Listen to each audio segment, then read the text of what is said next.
Hola a todos, continuamos con la discusión de sincronización. Esta vez vamos a echarle un ojo al modelo de Winfrey. Yo les mandé ya el artículo seminal de Winfrey y mañana les voy a mandar un artículo donde se hace todo el análisis matemático y termodinámico del modelo y la aproximación de Kuramoto, que es más bien electrónica, ¿no? Ya es un desarrollo de tecnología bioinspirada. Y vamos a ver algunas cosas respecto a redes sincronizadas. Empezamos. Él es Arthur Winfrey. Fue Arthur Winfrey. Murió en noviembre del 2002. Es uno de los pioneros, entre otras muchas gentes, de la biología teórica. Y él es pionero en un trabajo interesante que es el, el estudio de relojes este de relojes biológicos y de sincronización en esos relojes biológicos. Eh, Les mandé un artículo de 1967 donde hace una descripción de qué tipo de cosas se están buscando. Eh, y les tengo que mandar uno mañana que es todo el análisis matemático propiamente de no del modelo original, sino de una adaptación que se hizo después, que vamos a ver en la siguiente clase. Eh, entonces, la pregunta concreta es esta, ¿no? ¿Cómo es posible que miles de neuronas, miles de luciérnagas, cientos de grillos puedan sincronizarse entre sí, activándose, iluminándose, cantando al unísono, sin ningún agente organizador ni señal ambiental externa, sin seguir la batuta de nadie? Eh, Esa era una de las preguntas, ¿no? Entonces Winfrey da la primera descripción matemática, igual criticable si queremos, a la vista de lo que tenemos hoy en día de herramienta, pero es la primera descripción que se hizo de la sincronización mutua de osciladores biológicos. Winfrey descubrió que los osciladores pueden exhibir comportamientos cooperativos, que también es un punto importante, porque Winfrey es de esa gente que rompe con el paradigma pues capitalista, ¿no? De pensar que la descripción biológica lleva de entrada un sesgo de competencia, ¿no? Eh, entonces él ve que hay de entrada un montón de comportamientos cooperativos que son descriptibles matemáticamente y que cuando se reduce la variación de frecuencias, entonces los osciladores son incoherentes, regresan a su frecuencia natural hasta cierto límite, ¿no? Es decir, regresan a su comportamiento individualista. A partir de este momento, los osciladores vuelven a sincronizarse después de ese umbral, y Winfrey subrayó que este fenómeno pues parece una transición de fase, con la diferencia de que los osciladores se alinean en el tiempo y no en el espacio. Pero también esa parte es revolucionaria porque él propuso, ¿no? Que en biología a lo mejor se podía dar una transición de fase en términos temporales, ¿no? Y vino después toda una discusión de si la flecha del tiempo puede o no voltearse en ciertos tipos de sistemas, ¿no? Pero eso lo discutiremos más adelante. Él es el Van der Pol. ¿Y por qué pongo la foto del Van der Pol? Porque en muchos de los artículos que vamos a ver la siguiente semana, se parte del oscilador de Van der Pol. Van der Pol, ¿qué es lo que estaba buscando? A veces en los cursos de ecuaciones diferenciales siempre es pues ahí les va la ecuación de Van der Pol y rásquense, ¿no? La ecuación de Van der Pol proviene de tratar de entender cómo es que se sincronizan los mecanismos en los corazones de los mamíferos. Decir, ya en Van der Pol hay una idea de tratar de encontrar sincronización de osciladores biológicos, y por eso es que muchos siguen usando el oscilador de Van der Pol como un punto de partida para estudiar osciladores que se sincronizan. El otro ejemplo, pues ya lo vimos varias veces, es el de las luciérnagas. Y hay un montón de relojes biológicos, fisiológicos sobre todo, ¿no? Que tienen que ver con rutas de expresión de ciertos bioquímicos en el cuerpo, ¿no?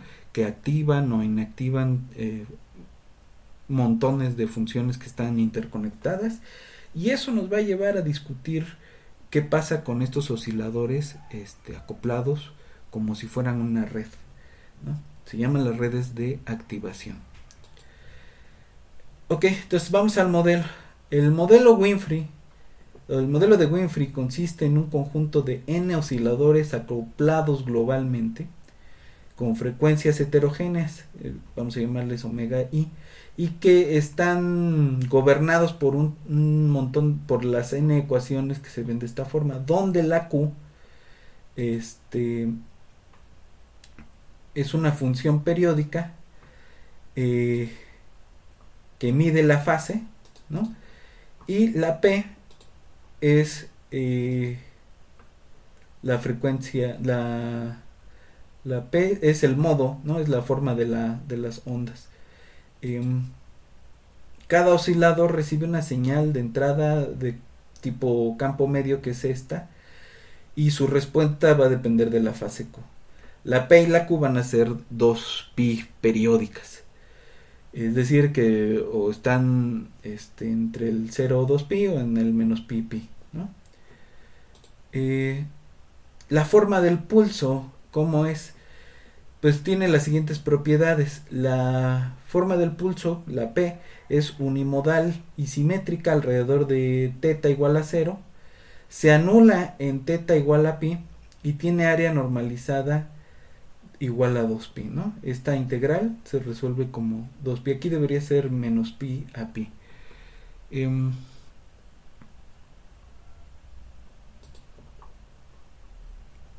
Entonces,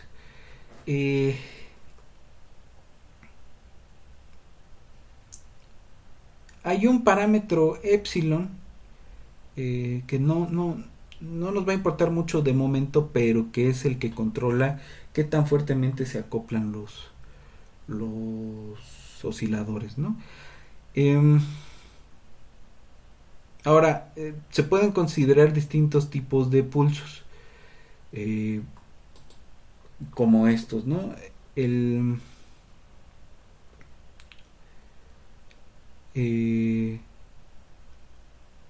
Pueden ser con distintas Ns, con distintas Rs, con distintas Bs. Puede ser cuadrados, pueden ser un pico así, puede ser una normal, ¿no? Ahora, en el trabajo que les voy a mandar se consideran dos cuestiones, ¿no? Una es una variante del trabajo de Winfrey que hicieron Strogatz y otras gentes, dos variantes de hecho, en las que se utiliza un kernel de Poisson para tener para el modelo, ¿no? Que es esta cosa de aquí. Pero esta es una versión rectificada del kernel de la distribución de Poisson. Ahora, respecto a la dinámica macroscópica del modelo de Winfrey, el valor preciso de los n, es decir, cuántos osciladores de veras tenemos, se vuelve relevante. Se vuelve relevante porque vamos a ver que se puede limitar dependiendo de cómo se resuelvan las cosas, ¿no? Y de si se pueden o no resolver. Ahora, hay una cantidad suficientemente grande de osciladores que debe haber para que haya sincronización, pero si hay demasiados, entonces también se pierde la sincronización. Entonces ahí hay un parámetro interesante que vamos a discutir cuando discutamos el modelo de Kuramoto. Ahora, la fase de respuesta, la curva de respuesta de fase se ve de esta forma. La influencia de ciertas perturbaciones en la fase del oscilador está determinada por esa curva y se asume que se anula en donde está el pico del pulso, es decir, cuando teta es cero, y que tiene una forma sinusoidal, y por eso se modela de esta manera, ¿no? Aquí el parámetro teta es el que va a ir determinando la curva de fase. La Q no es otra cosa que la tangente de beta, y lo que determina es el grado de asimetría de la curva, que es decir, la Q igual a 0 significa que los dos pedazos son iguales, la Q igual a 1 significa que tiene una caída así, una porción chiquita abajo del 0, todo lo demás arriba, y la Q igual a menos 1, pues es al revés.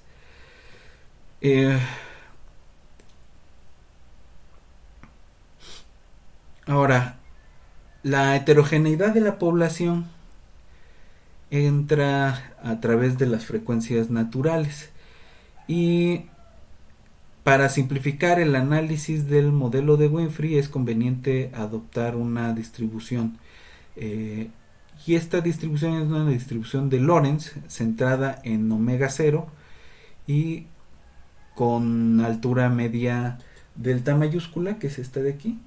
La distribución se ve de esta forma, ¿no? Ahora, para hacer el análisis, usualmente se adimensionaliza y se hacen ahí toda clase de trucos chafas, ¿no? Es decir, de todas formas, aunque tengamos un número grande de osciladores, pues tenemos que hacer una serie de reducciones. La que se usa en el trabajo que les voy a mandar se llama la teoría de Ott-Antonsen, y permite determinar la dinámica exacta del sistema en el límite cuando n tiende a infinito, que es un límite, digamos, termodinámico, y se introduce una función de densidad que le vamos a llamar f mayúscula, que representa la fracción de osciladores con fases entre teta y teta más algo pequeñito, ¿no? El número de osciladores queremos que se conserve, ¿no? Y entonces f tiene que cumplir la siguiente ecuación: su derivada en el tiempo más la derivada en el espacio de las frecuencias, ¿no? Por de la f, ¿no? Aquí tenemos que también que derivar la teta, pues se tiene que anular. Entonces esta es una ley de conservación, ¿no? Entonces, para resolver esta ecuación le usamos la aproximación de Fourier, ¿no? Aquí la CC es el conjugado complejo, y asumimos que el modo mésimo de la potencia m del primer término es la potencia m del primer término, ¿no? Entonces sustituimos esa idea en la ecuación para alfa omega t, y tenemos que la parcial respecto de t de alfa es esta expresión de aquí, donde h es el campo medio y es esta integral que involucra tanto a la distribución de las frecuencias como a la forma esta de la curva y a la f, ¿no? Entonces este campo medio se va a acoplar en cada uno de los modos alfas con los otros alfa que corresponden a los otros osciladores. Ahora, en la versión que vamos a ver después de Kuramoto, se propone un parámetro que monitorea la dinámica microscópica y que se ve de esta forma. Y lo que mide es la amplitud del primer modo de Fourier de la densidad de F. Esto se va a ver como como que el sistema está evolucionando en una variedad que se ve de esta forma, es una variedad integral. Y aquí la estrellita, pues es otra vez el conjugado complejo. El, la integral que se está calculando aquí, pues se obtiene mediante continuación analítica de las alfas omega t, y eso para las omegas reales, y la continuación analítica cuando las omegas son complejas y que podemos verlo como omega su parte real más su parte imaginaria, ¿no? Eso son detalles que de momento no nos interesan mucho, pero bueno. Eh, Ahora, podemos calcular esto en media circunferencia o en el semiplano por cómo es la distribución de Lorentz. Y eso podemos aplicar el teorema del residuo y obtenemos que esta z estrellita se va a ver como la alfa omega de una omega p y t. La omega p va a ser la omega 0 menos i por la delta que ya habíamos visto anteriormente. Ahora la forma exacta del modelo de Winfrey con la distribución de Lorentz y una función de respuesta sinusoidal se obtiene haciendo la omega igual a la omega p, y obtenemos esta ecuación que hay que resolver, y esa se resuelve expandiendo p en serie de Fourier, ¿no?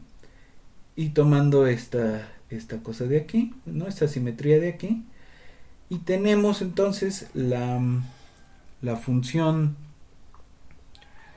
h, que se puede de esta forma horrible, ¿no? Pero se puede simplificar y reescribir usando el teorema del residuo, y tenemos esta expresión compacta de aquí abajo. Esa relación permite alcanzar, después de hacer varias cuentas, expresiones para h de z en el conjunto de los tipos de pulso. Ahora, no importa demasiado esta parte porque se puede hacer para cada uno de los tipos de pulso. Lo que sí quiero dejar, con esto terminaríamos la clase de hoy, es la forma que toman los diagramas de fase para el modelo de Winfrey. Este es para el plano delta epsilon. Tenemos esta parte donde hay se alcanza la sincronización. Ahí hay un ciclo límite estable, ¿no? Pero aquí se pierde y hay una bifurcación de Hopf. Y tenemos aquí trayectorias homoclínicas en esta región. Entonces es un problema bastante complicado, pero bastante interesante, esta cuestión de la sincronización de relojes, ¿no? De n relojes. Esta parte de aquí tiene una bifurcación silla nodo, y aquí tenemos em, otro tipo de bifurcación, que es una separatriz con un nodo silla, ¿no? Ahora, se tiene también dos tipos de comportamiento, que son los retratos fase, igual en el plano delta epsilon. Eh,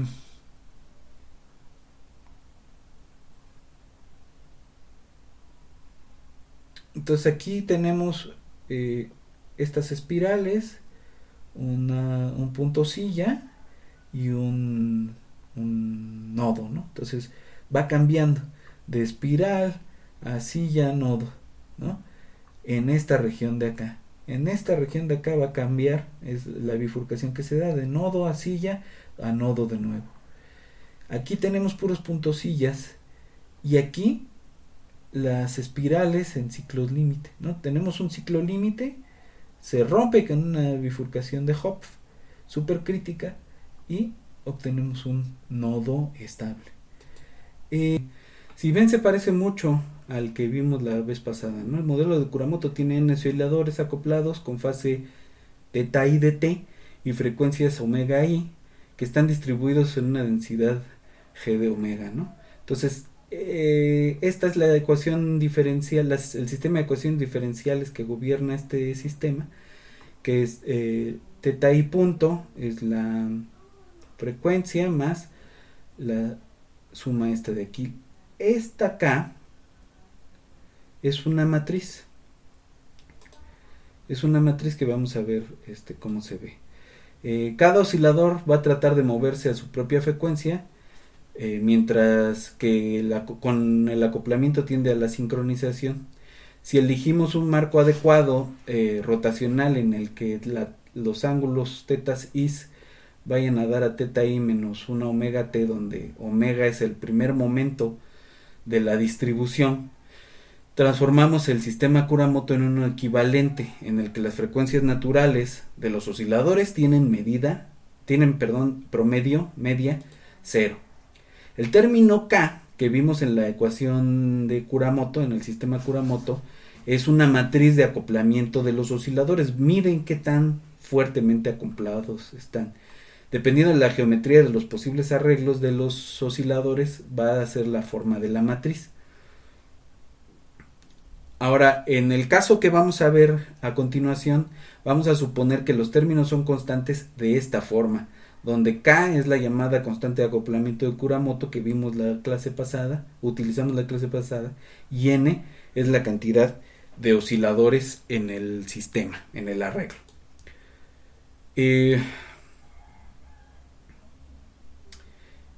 Entonces, vamos a suponer esta cosa constante.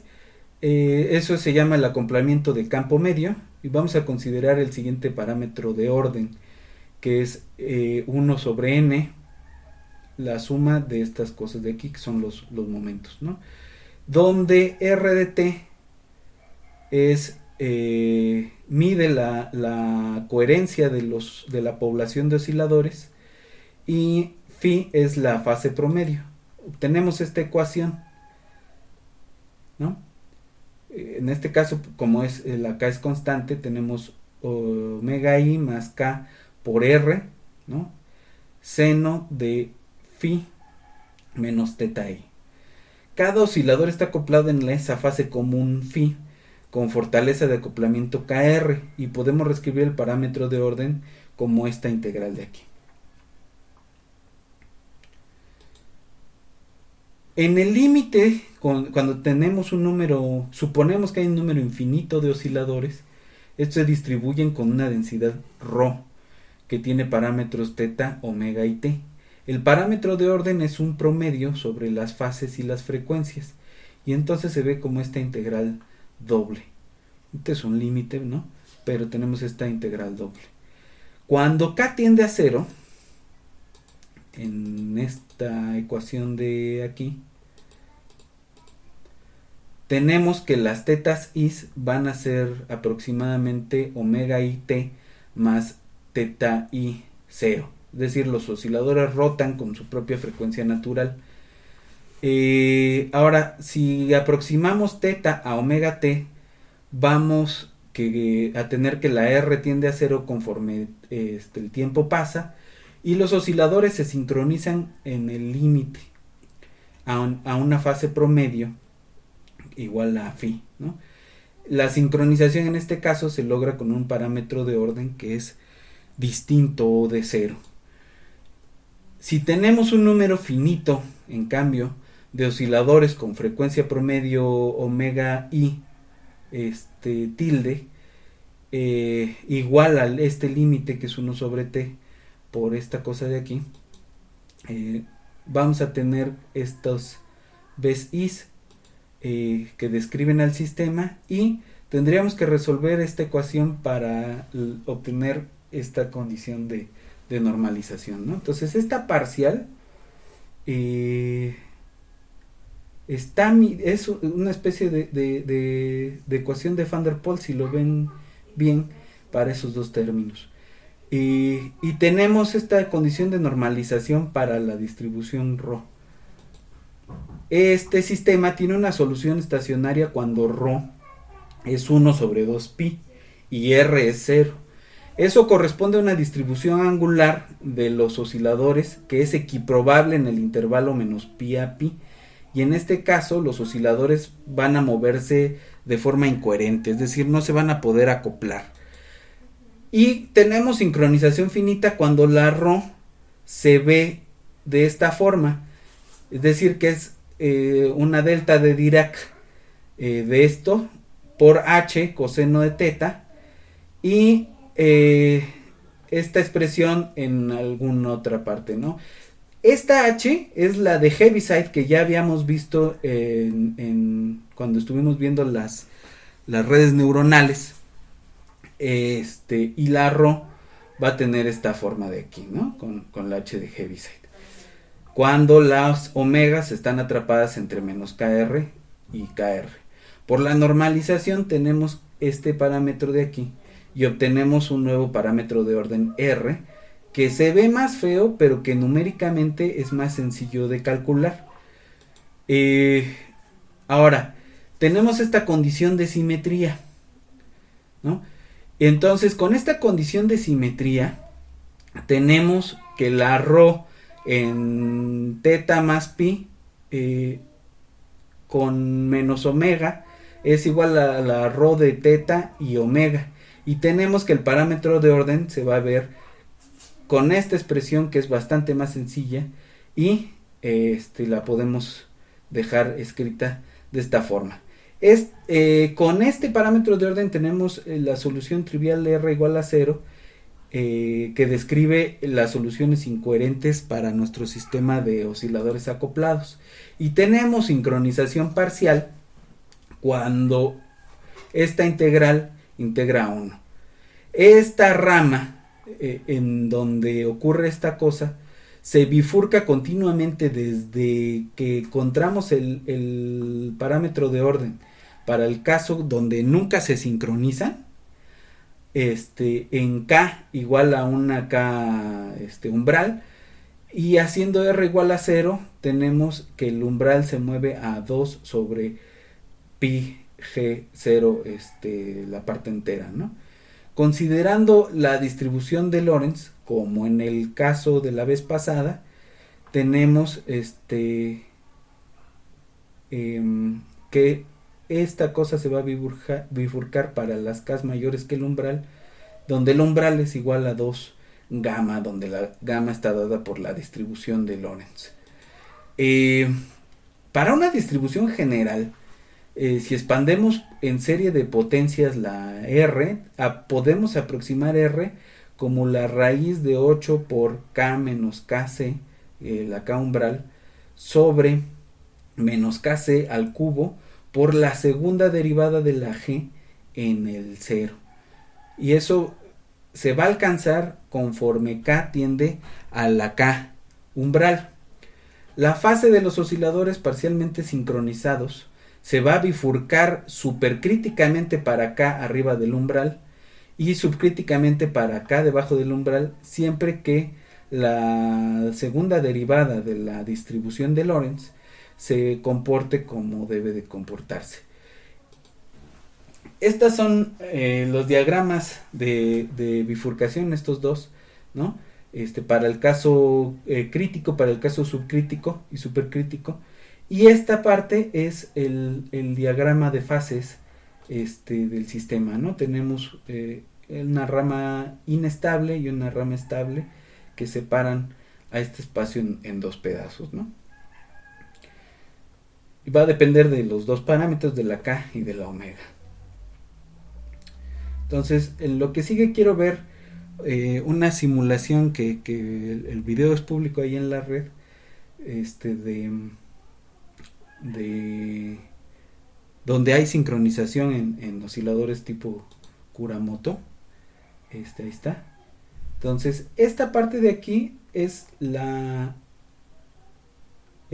omega y esta parte de aquí es la fase, ¿no? Entonces, cuando entran en una sola fase, esto está pintado de un solo color y están con una omega única en promedio, ¿no? Entonces, veámoslo de nuevo.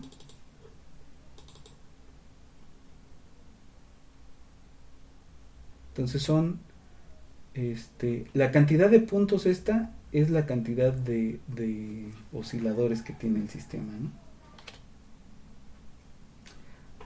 Entonces hay gente que hace arreglos con este mismo oscilador de Kuramoto usando LEDs, de foquitos de LED que se van sincronizando unos a otros. ¿Qué interés puede tener esto?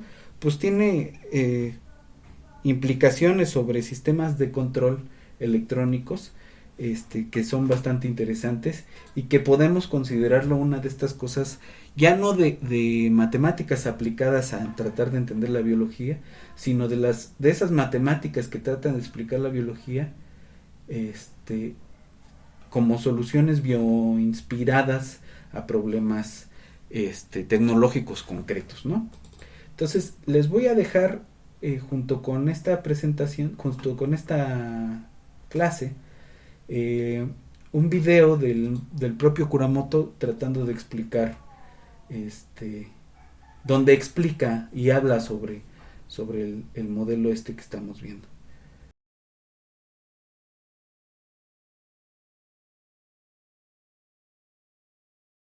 Entonces vamos a empezar. Esta es una implementación del modelo de Kuramoto hecha en Python. Es bastante se ve un poco larga, pero es bastante sencilla en realidad. Solamente utiliza la biblioteca NumPy y la función ODEINT de SciPyIntegrate, que lo que hace es dar soluciones numéricas para ecuaciones diferenciales. La parte que igual no habíamos visto antes es esta, ¿no? Definir una clase. ¿Qué va a ser una clase en Python? Una clase es un objeto computacional que tiene propiedades, que le podemos decir que tenga definido cierto tiempo, cierta temperatura, un montón de parámetros posibles que le podemos dar. En este caso, vamos a decir, cualquier clase en Python define una función o un método init, que es el que inicializa el objeto. Init tiene como parámetros a self, que es uno mismo, un acoplamiento, una delta de tiempo, cierto tiempo total, un número de nodos y una lista. Aquí está una lista de frecuencias naturales. Aquí viene explicado, ¿no? Qué cosa es el acoplamiento, la delta del tiempo, etcétera, ¿no? Esta delta pues es para la integración para integrar las ecuaciones diferenciales. Y ojo, acá dice, frecuencia natural es opcional, ¿no? Pero cuando uno corre esta cosa, lo vamos a ver ahorita en un ejemplo, cuando uno corre esta cosa hay que decirle que si no tenemos una lista de frecuencias naturales, pues entonces es una lista vacía, porque si lo dejamos sin esto, avienta un error. Ahora, este es el mensaje de error, ¿no?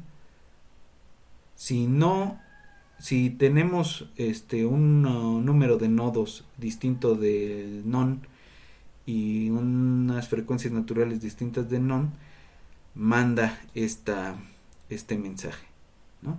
Eso se debe especificar, ok. Pero aquí lo pone como AND, ¿no?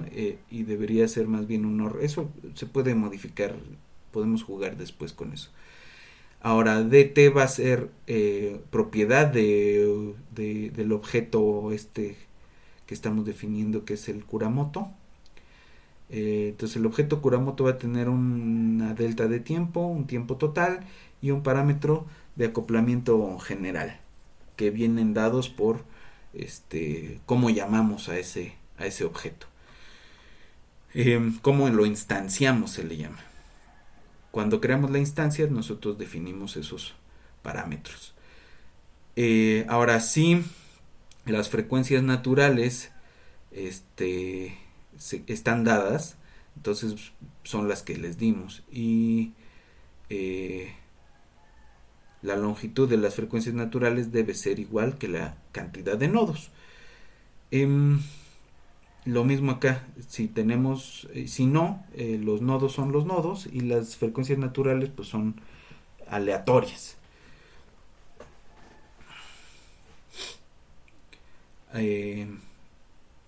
Iniciamos los ángulos de los osciladores como 2 por pi por un aleatorio del tamaño de qué tantos nodos tengamos, ¿no? Definimos la función que saca las derivadas como algo que depende de sí mismo, de los ángulos o del vector de ángulos, del tiempo y de una matriz de adyacencia que viene dada por la red de osciladores. Este es un mensaje de Rod, ¿no? Los ángulos van a ser un mesh grid, que es una cuadrícula, o está pensado como una cuadrícula de puntos, que viene dada por el vector de ángulos cruz el mismo, ¿no? Y dx en dt pues es el self por las frecuencias naturales, perdón, más el acoplamiento sobre la suma de los elementos de la matriz de adyacencia por la matriz de adyacencia por el seno de los ángulos j menos los ángulos i, todo eso sumado, ¿no? Es contar los ángulos vecinos. Y ya, el integrador numérico pues es una serie de tiempo, ¿no? Que está dada por O de int, que es el integrador de quién, pues de la ecuación de la función que nos da el self.derivative, el vector de ángulos tomando t, y los argumentos van a ser la matriz de adyacencias. T, ¿quién es? Pues es un vector de tiempos que empieza en 0 y que va hasta la t que definimos con los pasos definidos por dt, por la delta t. Run es el método que toma al modelo, a la matriz de adyacencia y a los ángulos, el vector de ángulos. Si no tenemos un vector de ángulos, se inventa unos. Y lo que hace es integrar con esta de aquí, ¿no? Integrar tomando a los ángulos y a la matriz de adyacencia. Este phase coherence calcula el parámetro RT, que es la longitud media del vector resultante. Esta es la frecuencia media. Esta es otra derivada para el estado sin usar el ODEINT. Esta es la integral y lo que hace es integrar y derivar usando esas dos funciones anteriores, ¿no? Realmente no pasa nada. Ok, entonces vamos a ver el ejemplo. Aquí está el ejemplo. Entonces, lo primero que se hace es importamos NumPy, importamos matplotlib.pyplot como PLT, que es la biblioteca para graficar. Importamos NetworkX, que es para dibujar gráficas, e importamos Seaborn, que también es para hacer pues gráficas de funciones y cosas visuales. Importamos la función Kuramoto de nuestro archivo kuramoto.py y vamos a usar Seaborn como mecanismo para hacer las gráficas con un grid blanco y este context es como para hacer una exposición, ¿no? Entonces iniciamos la gráfica como una aleatoria y recuperamos de allí la matriz de adyacencia. Entonces usamos esta función de NetworkX, que es R2Rangy Graph, que es una matriz aleatoria de R2Rangy con 100 nodos y probabilidad 1 de estar conectados. Podemos tener otro tipo de probabilidad, ponerle 0.5, etcétera. En este ejemplo así está. Y la gráfica va a ser exportar la información de esta cosa de aquí, ¿no? De graph nx a una matriz de NumPy, que es esta función. Esta función es una función de NetworkX, de la que hace los grafos, y lo que hace es exportar a un array de NumPy, a una matriz de NumPy, toda la información de adyacencias de la gráfica que acabamos de crear. Le llamamos n mayúscula a la longitud de esta matriz, ¿no?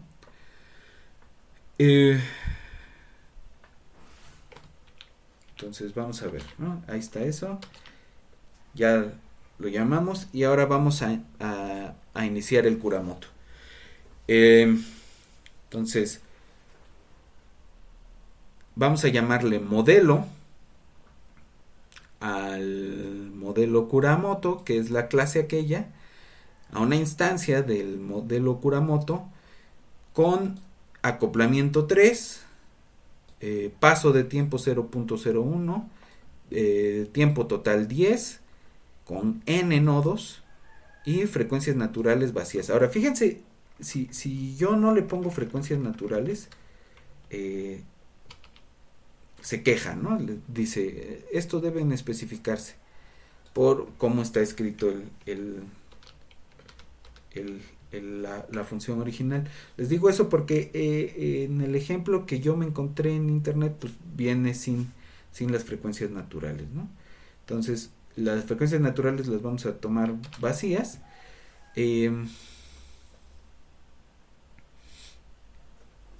y ya. Ahora, fíjense que aquí se va a cumplir la condición que vimos. El vector de frecuencias naturales tiene longitud 0 y tenemos n nodos. Entonces, como es distinta, estas las va a inicializar de forma aleatoria. Entonces, vamos a correr la simulación. Entonces, actmat es la función model.run tomando como matriz de adyacencia a la matriz graph que creamos acá arriba. Y vamos a imprimir la dimensión de esa matriz, ¿no? Que en este caso son 100 por 1000. Vamos a hacer la gráfica de la serie de tiempo.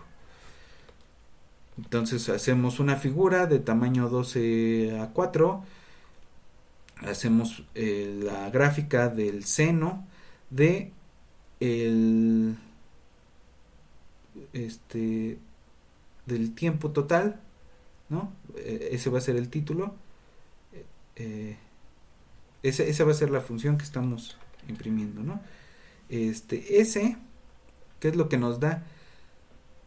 Pues de todos los osciladores que tenemos, cómo va a ser su curva, ¿no? ¿Cómo es el ángulo? Perdón, ¿cómo es el ángulo con el que está oscilando?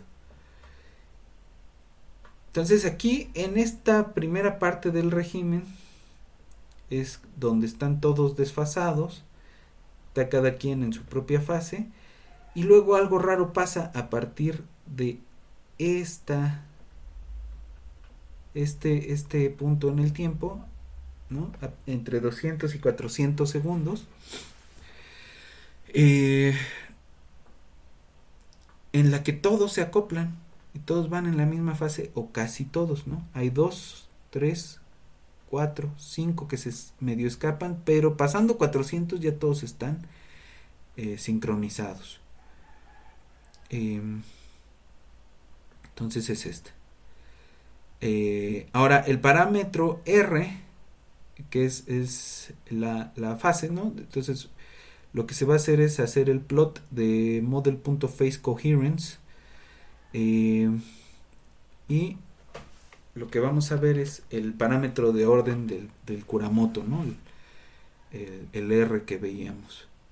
Entonces el parámetro de orden va a crecer, ¿no? Hay un umbral, ¿ya vieron? En el cual cambia o sea, crece y cambia la forma en la que está creciendo. Este es el umbral en el que empieza la sincronización y aquí están en completa coherencia. Podemos hacerlo en el plano complejo, que es el truco que hace Kuramoto. Y entonces hacemos el seno de teta contra el coseno de teta. Al tiempo cero, pues tenemos un montón de ángulos distintos, de fases distintas. Al tiempo 200, que es donde empieza la sincronización, ya tenemos solamente 1, 2, 3, 4, 5, 6 separados y los demás casi todos están en fase. Cuando pasamos el 400, en el 500, ya están casi todos en fase menos 2, ¿no? Que son, aquí en el 500 está este fuera de fase y este de acá arriba fuera de fase. Pero ya están todos o casi todos sincronizados. Entonces es un modelito sencillo que nos permite ver algunas cosas. Está más o menos fácil de entender la mecánica y la programación que hay detrás de esto. No es demasiado complicado, pero no está como para que se los deje de tarea, ¿no? Entonces por hoy terminamos con este código. Esto se los voy a mandar al al al Classroom. Se los podría mandar de inmediato.